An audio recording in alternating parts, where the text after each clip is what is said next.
সারা পৃথিবী জুড়ে এই মুহূর্তে মোবাইল মার্কেটে থাকা সবচাইতে হাইপের প্রোডাক্টটি রাইট নাও আমার হাতে রয়েছে, আর এটা হচ্ছে IQ Z11 টার্বো।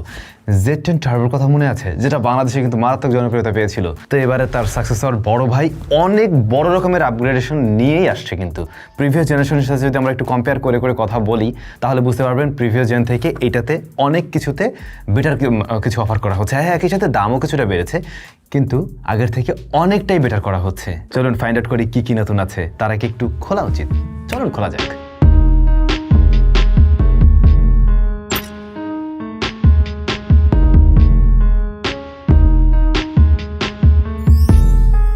ভাইয়া, এই হচ্ছে IQ Z11 turbo. First of all, ফোনটা আপনি হাতে নিয়েই বুঝতে পারবেন আগের থেকে ফোনের সাইজ ছোট করা হচ্ছে।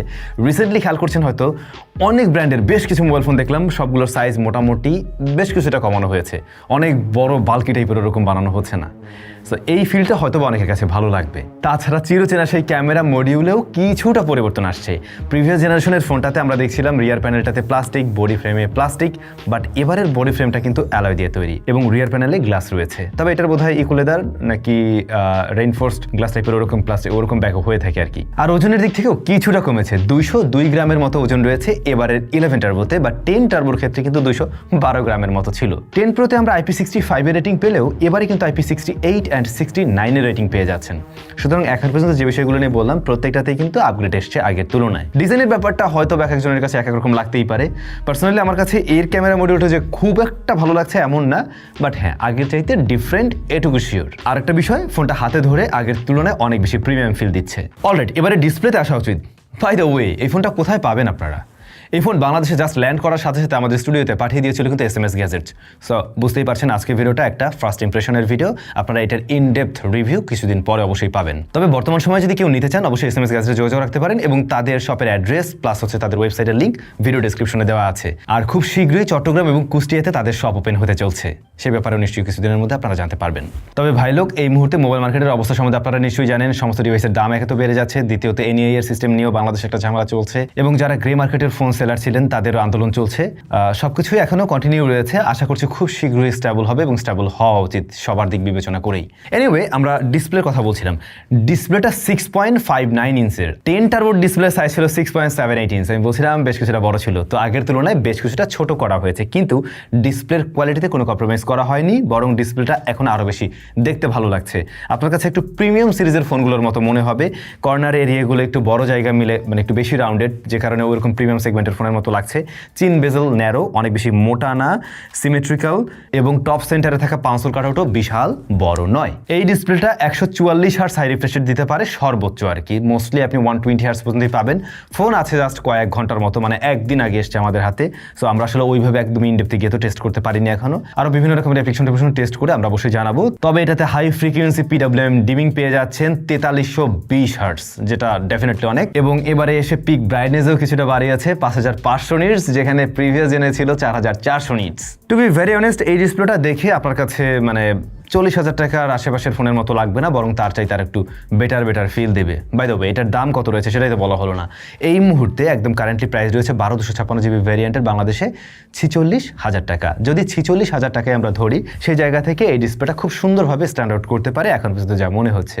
তারপরেও কোনো ধরনের ইস্যু আমরা ফেস করি কিনা আমরা নিশ্চয়ই আমাদের ফুল রিভিউতে সেই বিষয়গুলো টেস্ট করে জানাতে পারবো। এবারে যদি আমরা একটু রিয়ারে যাই, ক্যামেরা, যেখানে আমরা 200 মেগাপিক্সেলের মেইন শুটারের পাশাপাশি 8 মেগাপিক্সেলের একটা টেলিফটো জুম দেখছি। 200 মেগাপিক্সেলের যে মেইন শুটারটি রয়েছে, এখানে OIS পেয়ে যাবেন, এবং IQ ক্লেম করছে এইটার থেকে আপনারা 4x পর্যন্ত লসলেস জুমেই ছবি তুলতে পারবেন। মানে আপনি চাইলে 200 মেগাপিক্সেলতে তোলা ছবিগুলোকে আইদার জুম করতে পারবেন অথবা জুম করে ছবি তুলতে পারবেন, সেক্ষেত্রে তেমন একটা ডিটেল লস করবে না। এটা বোঝানোর কাজ বোঝানো যেতে পারে, হ্যাঁ মেগাপিক্সেল বেশি আছে, কিছুটা জুম করা যাবে, এটা আমিও মানছি।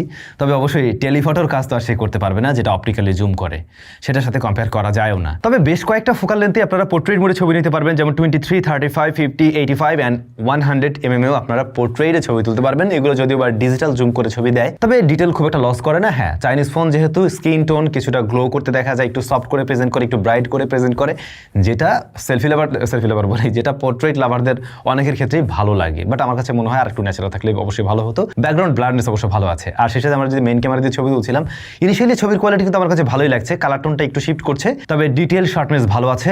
ডে লাইট বা প্রপার লাইটিং কন্ডিশনে আমরা ক্রিটিক্যাল লাইটিং সিনারিওতে ছবি তুলে দেখবো, কোনো ধরনের ইস্যু টিস্যু সে ক্রিয়েট করে কিনা। আর আলট্রা ওয়াইডটা এটা একটু বেসিক টাইপের ছবি দিচ্ছে, এটার সাথে কালারের কনসিস্টেন্সির কিছুটা আপনি তফাৎ লক্ষ্য করবেন। তবে 32 মেগাপিক্সেলের ফ্রন্ট ফেসিং ক্যামেরাটা আবার বেটার রেজাল্টই দেয়, যেখানেও আমরা প্রিভিয়াস জেন থেকে ইমপ্রুভমেন্ট দেখি। যেমন আগেরটাতে মনে হয় 16 মেগাপিক্সেল ছিল, রিয়ারের মেইন ক্যামেরাটা মনে হয় 50 ছিল, এছাড়া মনে হয় একটা অক্সিলারি সেন্সর ছিল জাস্ট, যতটুকু মনে পড়ে। তো সেই জায়গায় আমরা দেখছি হ্যাঁ প্রিভিয়াস জেনারেশন থেকে এখানে ওরা কিছুটা ইমপ্রুভমেন্ট নিয়ে আসছে, দামও তো কিছুটা বাড়াইছে ভাই। ভিডিও রেকর্ড করতে পারবেন 4K তে। ক্যামেরায় কোন ধরনের কি টেস্ট চান কমেন্ট করে কিন্তু জানাতে পারেন, সেক্ষেত্রে আমরা ফুল রিভিউতে সেই বিষয়গুলো ট্রাই করব, কারণ রেগুলার তো আমরা আমাদের মতো করে ছবি দিই, বাট আপনাদের রিকোয়েস্ট থাকলে সেভাবে করা যেতেই পারে। অলরাইট, এসওসি স্মার্টফোনটার এসওসি হিসেবে থাকছে স্ন্যাপড্রাগন 8 Gen 5, যা মূলত 3nm এর একটি এসওসি।